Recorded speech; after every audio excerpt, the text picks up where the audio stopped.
Yes, next we are moving to five kingdom system of classification. Okay, five kingdom system of classification was proposed by R.H. Whittaker in 1969. Okay, yes, five kingdom system of classification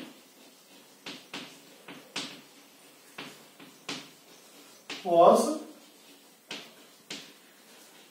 proposed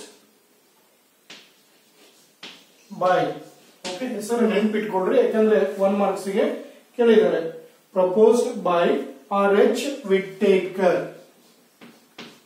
okay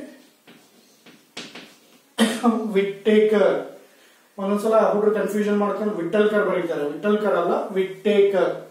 okay is R.H. Whittaker WHITTAKER.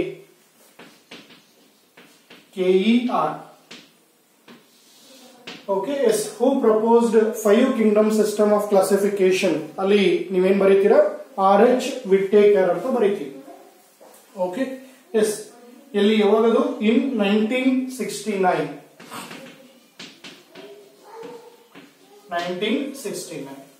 okay ಈ classification system ಏನಾಯ್ತು ಅಂತಂದ್ರೆ this classification is based on phylogenetic or evolutionary relationship of an organism.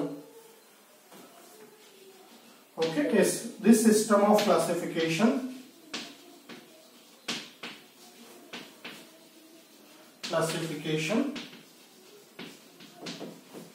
is based on phylogenetic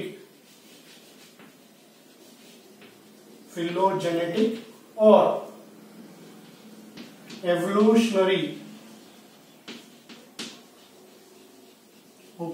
evolutionary relationship of an organisms. evolutionary relationship of an organisms. okay phylogenetic andru ade evolutionary relationship of organisms andru ade. okay it also consider following criteria. it also consider following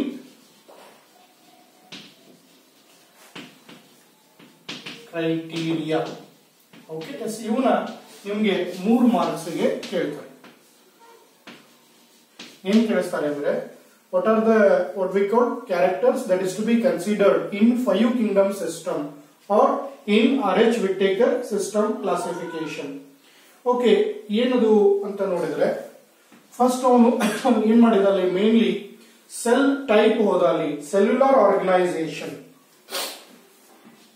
ಯಾವುದು cellular organisation. okay is ಈ cellular organisation ತಗೊಂಡಾಗ ಅಲ್ಲಿ ಅವನಿಗೆ ಎರಡು differences main differences ಅವನು observe ಮಾಡಿದ್ದಾನೆ. ಒಂದು cell without nucleus, cell with nucleus. ನೀವೇನು ಕೋಶ ಕೇಂದ್ರ ಅಂತ ಹೇಳ್ತೀನಿ ನೋಡಿ, ಒಂದಿಷ್ಟು ಸೆಲ್ ಒಳಗೆ ಏನಾಗಿತ್ತು ಕೋಶ ಕೇಂದ್ರ ಇರಲಿಲ್ಲ, ಒಂದಿಷ್ಟು ಸೆಲ್ ಒಳಗೆ ಕೋಶ ಕೇಂದ್ರ ಇತ್ತು. ಓಕೆ ಯಾವುದು ಕೋಶ ಕೇಂದ್ರ ನ್ಯೂಕ್ಲಿಯಸ್ ಇರಲಿಲ್ಲ ಅವಕ್ಕೆ ಅವನು ಏನಂತ ಹೇಳಿದ ಅವನು prokaryotes. okay is prokaryotes, cells without nucleus or nuclear membrane. ಇನ್ನೊಂದು group ಯಾವ್ದಲ್ಲಿ cells with nucleus, eukaryotes. okay is prokaryotes ಮತ್ತೆ ಇನ್ನೊಂದು ಗ್ರೂಪ್ eukaryotes ಆಯ್ತು. ನೆಕ್ಸ್ಟ್ ಮುಂದೆ ಅವ್ರು ಏನ್ ಮಾಡಿದಾರೆ ಅಂತಂದ್ರಲ್ಲಿ complexity of body organisation, complexity of body organization or organisms body, complexity of organisms body. okay yes ಇಲ್ಲಿ ಅವನು ಕನ್ಸಿಡರ್ ಮಾಡಿದ್ದೇನು ಅಂದ್ರೆ ಯೂನಿಸೆಲ್ಯುಲರ್, ಮಲ್ಟಿಸೆಲ್ಯುಲರ್ ಜೊತೆಗೆ ಟಿಶ್ಯೂ ಜೊತೆಗೆ ಆರ್ಗನ್ ಸಿಸ್ಟಮ್ಸ್, ಈ ತರ ಅವನಲ್ಲಿ ಕನ್ಸಿಡರ್ ಮಾಡಿದಲ್ಲಿ. okay is unicellular, or multicellular. ಇದು ಒಂದು ಮೇನ್ ಯುನಿಸೆಲ್ಯುಲರ್, ಮಲ್ಟಿಸೆಲ್ಯುಲರ್. ಈ ಮಲ್ಟಿಸೆಲ್ಯುಲರ್ ಒಳಗೆ ಮತ್ತೆ ಅವನು ಏನ್ ಮಾಡಿದ ಅಲ್ಲಿ ಟಿಶ್ಯೂ, ಆರ್ಗನ್ ಮತ್ತೆ ಆರ್ಗನ್ ಸಿಸ್ಟಮ್, ಹಿಂಗೆ ಕ್ಲಾಸಿಫಿಕೇಶನ್ ಮಾಡಿದ್ರು ಆರ್ಗನ್ ಸಿಸ್ಟಮ್. ಈಗ ಹೈಯರ್ ಗ್ರೂಪ್ ಬಂದ್ರಿ ಅಂದ್ರೆ ಅವೆಲ್ಲ ಏನಾಗಿರುತ್ತೆ ಆರ್ಗನ್ ಸಿಸ್ಟಮ್ ಬರುತ್ತೆ. ಪೂರ್ತಿ ಲೋವರ್ ಆರ್ಗಾನಿಸಮ್ಸ್ ಹೋದ್ರಿ ಅಂತಂದ್ರೆ ಯುನಿಸೆಲ್ಯುಲರ್ ಬರುತ್ತೆ. ಓಕೆ, ಸ್ವಲ್ಪ ಅದಕ್ಕಿಂತ ನೆಕ್ಸ್ಟ್ ಬಂದ್ರೆ ಮಲ್ಟಿಸೆಲ್ಯುಲರ್ ವಿತೌಟ್ ಟಿಶ್ಯೂ. ನೀವು ಪೋರಿಫೆರಾ, ಸೀಲಂಟ್ರೇಟ್ಸ್, ಇವನ್ ಆಲ್ಗೆ ಒಳಗೆ ಬರುತ್ತೆ ಅದು. Okay, complexity of body organisation. ಇನ್ನು ಥರ್ಡ್ ಏನ್ ಮಾಡಿದ ಅಂದ್ರೆ ಅವನು mode of nutrition. Mode of nutrition ಏನಿದು? ನ್ಯೂಟ್ರಿಷನ್ ಅಂದ್ರೆ the process way organisms get their energy, ಅದನ್ನ ನಾವು ನ್ಯೂಟ್ರಿಷನ್ ಅಂತ ಹೇಳ್ತೀವಿ. ಓಕೆ, ಇಲ್ಲಿ ಎರಡು ಬರುತ್ತೆ, ಒಂದು ಆಟೋಟ್ರಾಪ್, ಇನ್ನೊಂದು ಹಿಟ್ರೋಟ್ರಾಪ್.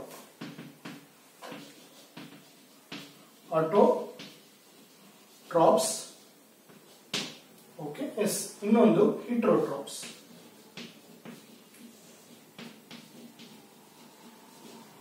ಓಕೆ, ಆಟೋಟ್ರಾಪ್ಸ್ ಅಂದ್ರೆ ಗೊತ್ತಿದೆ, ತಮ್ಮ ಆಹಾರವನ್ನು ನಾವೇನ್ ಮಾಡ್ತಾವ್, ತಾವೇ ತಯಾರು ಮಾಡ್ಕೊಳ್ತಾವ್, ಆಟೋಟ್ರಾಪ್ಸ್. ಇನ್ನು ಹಿಟ್ರೋಟ್ರಾಪ್ಸ್ ಅಂದ್ರೆ they cannot synthesise their own food, they depends upon other.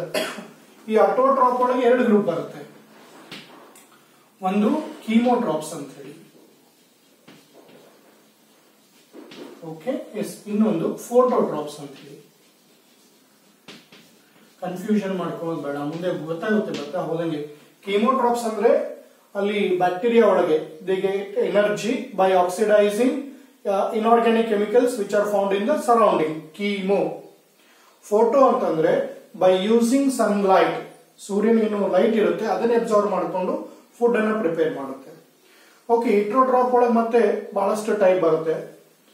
Okay, some are parasites, some are saprophytes, okay, some are holozoic. ಈ ತರ ಏನಪ್ಪಾ ಅಂದ್ರೆ ಡಿಫ್ರೆಂಟ್ ಗ್ರೂಪ್ ಅಲ್ಲಿ ಬರುತ್ತೆ. ಇನ್ನ ಫೋರ್ತ್ ಕ್ರೈಟೀರಿಯಾ ಬಂದ್ರೆ major role in ecology. Major role in ecology.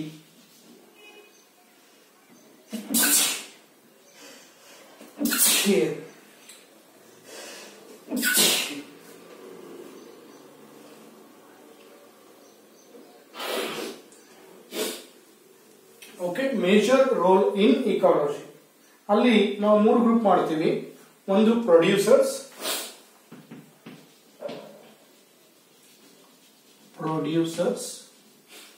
ಅಂದ್ರೆ ಉತ್ಪಾದಕರು ಅಂತ ಹೇಳ್ತೀವಿ, ಎಲ್ಲಾ ಪ್ಲಾಂಟ್ಸ್ ಬರುತ್ತೆ. ಸೆಕೆಂಡ್ ಕನ್ಸೂಮರ್ಸ್, ಎಲ್ಲಾ ಎನಿಮಲ್ಸ್ ಬರುತ್ತೆ. ಇನ್ನ ಡಿಕಂಪೋಸರ್ಸ್. ಓಕೆ, ಈ ತರ ನಾವೇನಪ್ಪಾ ಅಂದ್ರೆ ಕ್ಲಾಸಿಫಿಕೇಶನ್ ಸಿಸ್ಟಮ್ ಅಲ್ಲಿ ಕ್ರೈಟೀರಿಯಾನ RH ವಿಟೇಕರ್ ಯೂಸ್ ಮಾಡಿದ್ರು, that we are following. Okay, ಇಲ್ಲಿ 5 kingdom system of classification that was given by RH Whittaker. 5 kingdom system of classification was proposed by RH Whittaker in 1969. Okay, this system of classification is based on, ಇದು ಒಂದ್ಸಲ NEET exam ಒಳಗೆ ಬಂದಿತ್ತು ನೋಡಿ. ಬರೀ ಫಿಲೋಜೆನೆಟಿಕ್ ಅಲ್ಲ, ಅಲ್ಲಿ ಮತ್ತೆ 4 ಇದಾವ್ರಿ, ನೆನ್ಪಿಟ್ಕೊಳ್ರಿ. ಫಿಲೋಜೆನೆಟಿಕ್ ಜೊತೆಗೆ cellular organisation, complexity of body, mode of nutrition, major role in ecology. Okay, this system. But main ಏನಪ್ಪಾ ಅಂದ್ರೆ ಎವಲ್ಯೂಷನ್. ಎವಲ್ಯೂಷನ್ ಒಳಗೆ ಫಸ್ಟ್ ಆರ್ಗಾನಿಸಮ್ ಯಾವ್ದು ಬಂತು, ಅದರಿಂದ ಯಾವ್ದು ಬಂತು, ಅದ್ರ ನೆಕ್ಸ್ಟ್ ಯಾವ್ದು, ಅದರ ನೆಕ್ಸ್ಟ್ ಯಾವ್ದು. ಈಗ ಹೈಲಿ ಇವೋಲ್ಡ್ ಆರ್ಗಾನಿಸಮ್, ಅದನ್ನೇ ಎವಲ್ಯೂಷನ್ ಅಥವಾ ಫಿಲೋಜೆನೆಟಿಕ್ ರಿಲೇಶನ್ಶಿಪ್ ಅಂತ ಹೇಳ್ತೀವಿ. ಈಗ say for example, human beings evolved from ape-like ancestor that is already extinct. Australopithecus, Ramapithecus, Homo habilis, Homo erectus, ಈ ತರ ಕೇಳಿರ್ತೀರಲ್ಲ, ಈ ತರ ಒಂದು ಕ್ಲಾಸಿಫಿಕೇಶನ್ ಕನ್ಸಿಡರ್ ಆಗುತ್ತೆ. ಓಕೆ, ಈಗ ನೆಕ್ಸ್ಟ್ ಇದ್ರೊಳಗೆ ನೋಡೋಣ. ಈಗ ಇನ್ನ ಇಲ್ಲಿ RH Whittaker 1969 proposed a 5 kingdom system of classification. This system mainly based on phylogenetic or evolutionary relationship of an organism. Okay, it also consider following criteria. Phylogenetic ಜೊತೆಗೆ following criteria ಯಾವ್ದಾವ್ದು? Cellular organisation, complexity of organisms body, mode of nutrition, major role in ecology. Cellular organisation ಒಳಗೆ ಎರಡು ಮಾಡಿದ್ರು, ಒಂದು prokaryotes, ಇನ್ನೊಂದು eukaryotes. Complexity of body organisms, unicellular, multicellular ಒಳಗೆ ಮತ್ತೆ group tissue, organ system. Mode of nutrition either autotrophs or heterotrophs ಬರುತ್ತೆ. Next major role in ecology. Okay, major role ecology ಒಳಗೆ either producers, consumer R decomposers. ಈ ತರ ಏನಪ್ಪಾ ಅಂದ್ರೆ criteria consider ಮಾಡಿಕೊಂಡು RH Whittaker 5 kingdom system of classification propose ಮಾಡಿದ್ರು. Okay.